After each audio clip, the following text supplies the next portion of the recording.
What's going on, everyone? Welcome back to the show. So we are just a few weeks away from finding out what the increase is going to look like for Social Security beneficiaries for 2026. And I want to go over some of the information that we have so far when it comes to the CPIW, so inflation for wage earners and clerical staff. So that's what we're going to focus on in this video. And then I'm also going to show you the projections, what they're saying we should be looking at when it comes to this COLA increase. So I'll have all the complete details in this video, but first off, you guys can do me a favor. Please like the video. And if you're watching this video and you want to see more content like this, please consider subscribing to the channel. Okay, so let's go ahead and move over to some illustrations that I've provided here. We're going to talk a little bit about what they mean. So just a few days ago, we received the CPI numbers, and we'll talk about CPI, CPIW. They are just a little bit different. CPIW is what they use to calculate COLA, but we're going to take a look at CPI first. So all items here, this is what we should be focused on. This is the baseline here. So all items, we saw an increase to 2.9%. Okay, now that's come up from 2.7%. That was last month. So we are seeing inflation continuing to rise.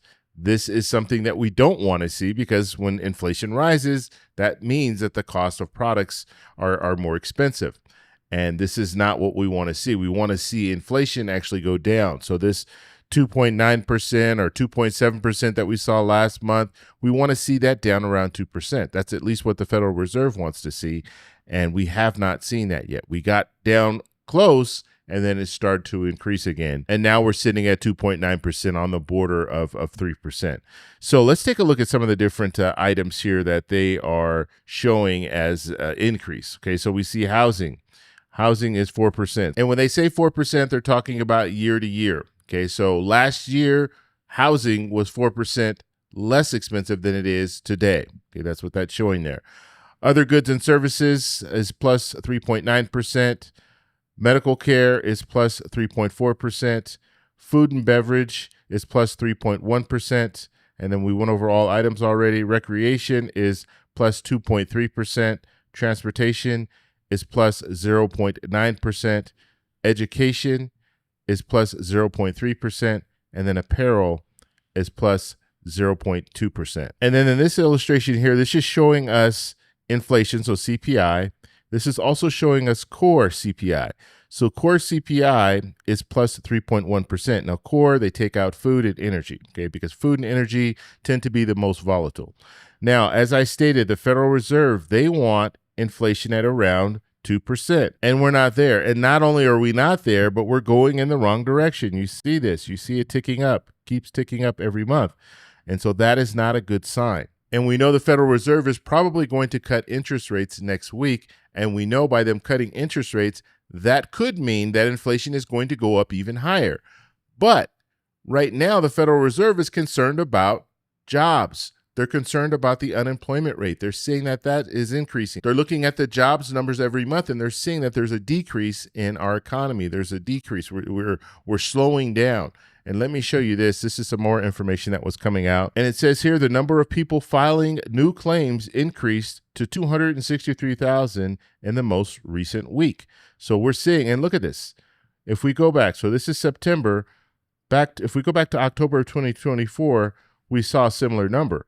But this isn't good. And so this is showing that more and more people are losing their jobs, and our economy is starting to slow down. And that's why the Federal Reserve is considering cutting interest rates, because they want to stimulate our economy, get our economy back on track. And if you're cutting interest rates, you're making it more desirable to borrow money. And so let's say you've been waiting to buy a car. You've been waiting a few years because interest rates are really high. You start lowering interest rates, and you're going to have more and more people that are going to say, hey, I'm going to buy that car. I'm going to buy that house. You're going to have businesses that are going to say, I'm going to take out a loan so I can improve my business, maybe hire more people, all of that stuff. That is why when they're talking about cutting interest rates, it's good for the people who are taking those loans out, but it could cause prices to go up because now you're spending more money. More cars are being sold. If more cars are being sold, supply and demand, you'll see that price increase. Okay, so now let's look at the CPIW. I was talking about CPI before. Now we're talking about wage earners and clerical staff. That's CPIW. This is what they use to calculate COLA. That's why it's important. Looking at July, we saw 2.78%, so basically 2.8% if you want to round up. And then in August, we saw 2.83%, so it's 2.8% again.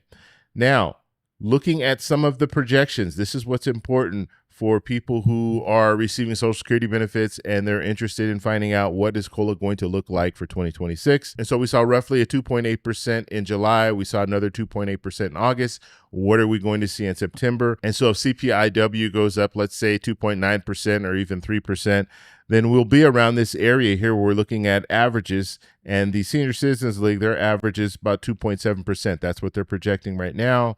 We have this independent individual here, Mary Johnson. She has 2.8% as a projection, and then ARP has a 2.8%. And so we're probably going to see it around 2.8%. I anticipate seeing inflation going up even higher in September. And so as a result of that, we're probably going to see that 2.8%. We could even see 2.9%.